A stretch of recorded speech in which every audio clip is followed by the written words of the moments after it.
जय श्री राम। सभी को जय श्री राम। आपके अपने चैनल श्री राम कथा में आपका स्वागत है।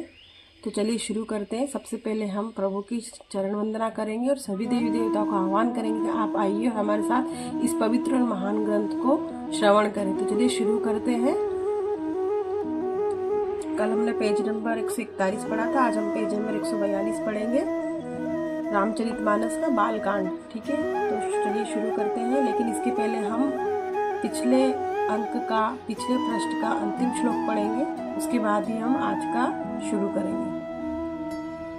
कृपा सिंधु मुनि दर्शन तोरे, चारि पदार्थ कर तल मोरे, प्रभु ही तथापि प्रसन्न बिलोकी, मागी अगंबर हो अशोकी। चलिए शुरू करते हैं। दोहा। जरा मरण दुख हरित तनु, समर जीतई जनी कोऊ, एक छत्र रिपुहीन मही राजा, कपल सत हो। इसका हिंदी में अर्थ जानते हैं। मेरा शरीर वृद्धावस्था मृत्यु और दुख से रहित हो जाए, मुझे युद्ध में कोई जीत न सके और पृथ्वी पर मेरा 100 कल्प तक एक छत्र अकटक राज्य हो। कहतापस नृप ऐसे ही हो, कारण एक कठिन सुन सो, कालू तू पद नाही सीसा, एक विप्रकुल छाड़ी महिषा। तपस्वी ने कहा, हे राजन ऐसा ही हो, पर एक बात कठिन है, उसे भी सुन लो। हे पृथ्वी के स्वामी, केवल ब्राह्मण कुल को छोड़ काल भी तुम्हारे चरणों पर सिर नवाएगा। तपबल विप्र सदा बहियारा, जिन तिन के कोप न को रखवारा। जो विप्र नह बस करहु नरेसा, तऊ तू बस विधि विष्णु महेशा। तप के बल से ब्राह्मण सदा बलवान रहते हैं, उनकी क्रोध से रक्षा करने वाला कोई नहीं है। नरपति, यदि तुम ब्राह्मणों को वश में कर लो तो ब्रह्मा विष्णु और महेश भी तुम्हारे अधीन हो जाएंगे। चल न ब्रह्म कुल सन बरी आई, सत्य कहूँ दो भुजा उठाई। विप्र शाप बिनु सुनु महिपाला, तोर नास कही कर कवने हूँ काला। ब्राह्मण कुल से जोर जबरदस्ती नहीं चल सकती, मैं दोनों भुजा उठाकर सत्य कहता हूँ। हे राजन सुनो, ब्राह्मणों के शाप बिना तुम्हारा नाश किसी काल में नहीं होगा। हर्षेउ राउ बचन सुनिस्तासु, नाथ न होई मोर अब नासु। तव प्रसाद प्रभु कृपा निधाना, मो कहूँ सर्व काल कल्याणा। राजा उसके वचन सुनकर बड़ा प्रसन्न हुआ और कहने लगा, हे स्वामी, मेरा नाश अब नहीं होगा। मैं कृपा निधान प्रभु, हमारी कृपा से मेरा सब समय कल्याण होगा। दोहा। एव मस्तु कही कपट मुनि, बोला कुटिल बरो बहोरी। मी लब महार भुलाब, निज कहूँ त हमहि न खोई। एवं मस्तु ऐसा ही हो, कहकर वह कुटिल कपटी मुनि फिर बोला, किंतु तुम मेरे मिलने पर तथा अपने राह भूल जाने की बात किसी से कहना नहीं। यदि कह दोगे तुम्हारा दोष नहीं।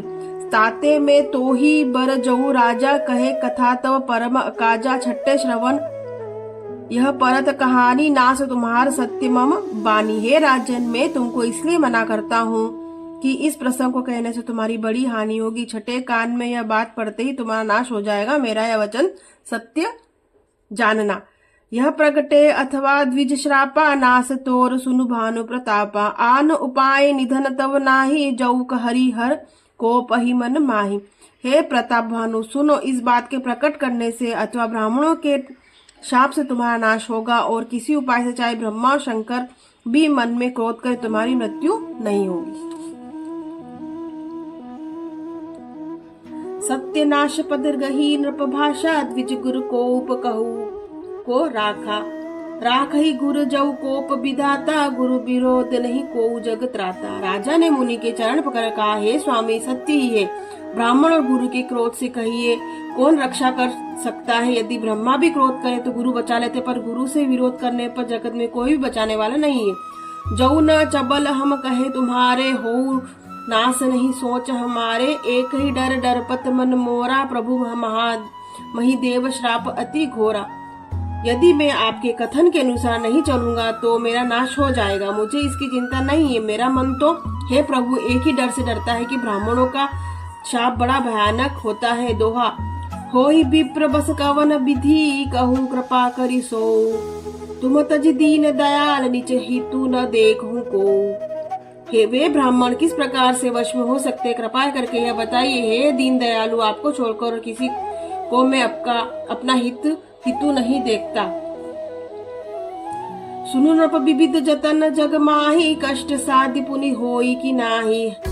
अहि एक अति सुगम उपाय, तहाँ परहु परंतु एक कठिनाई। तपस्वी ने कहा, हे राजन सुनो, संसार में उपाय तो बहुत है, पर ये वे कष्ट साध्य हैं, बड़ी कठिनता से बनने में आते हैं, और इस पर भी सिद्ध हो या न हो उसकी सफलता निश्चित नहीं है। हाँ, एक उपाय बहुत सहज है, परंतु उसमें भी एक कठिनता है।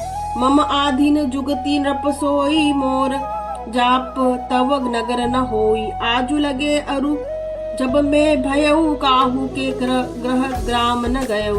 हे राजन, वह युक्ति तो मेरे हाथ में है, पर मेरा जाना तुम्हारे नगर में हो नहीं सकता। जब से पैदा हुआ हूँ तब से आज तक मैं किसी के घर अथवा गांव नहीं गया। जाऊ न जाऊ न तब होई अकाजू, बना आई असमंजस आजू। सुनी महिष बोले मृदुबानी, नाथ निगम असी नीति बखानी। परंतु यदि नहीं जाता हूँ तो तुम्हारा काम बिगड़ता है। आज यह बड़ा असमंजस आ पड़ा है। यह सुनकर राजा कोमल वाणी से बोला, हे नाथ, वेदों में ऐसी नीति कही है कि बड़े स्नेह लघुन पर करई गिरी, निज सिरखी सदा त्रन धरही। जलधि अलाग मोली बह फेनु, सतत धरनी धरत सिर रेणु। बड़े लोग छोटों पर स्नेह करते ही हैं। पर्वत अपने सिरों पर सदा तृण घास को धारण किए रहते हैं। अगाध समुद्र अपने मस्तक पर फेन को धारण करता है, और धरती अपने सिर पर सदा धूलि को धारण किए रहती है। दोहा। अस कही गहे नरेश पद स्वामी, हो कृपाल मोहि लागी दुख सही प्रभु सज्जन दीनदयाल। इसका हिंदी में अर्थ जानते हैं। ऐसा कहकर राजा ने मुनि के चरण पकड़ लिए और कहा, हे स्वामी, कृपा कीजिए, आप संत हैं, दीन दयाल है, हे प्रभु मेरे लिए इतना कष्ट सहिए। तो आज हमने पेज नंबर 143 143 पढ़ा। कल हम 144 144 पढ़ेंगे, शुरुआत करेंगे। तो इसी के साथ हम प्रभु की चरण वंदना करते हैं और उनसे क्षमा याचना करते हैं कि अगर हमको इस महान ग्रंथ को पढ़ने या सुनने में किसी प्रकार की भी कोई त्रुटि हुई तो कृपया क्षमा करें। और इसी के साथ आपसे विदा लेते हैं। अगले अंक में फिर आपसे भेंट होगी। तब तक के लिए जय श्री राम।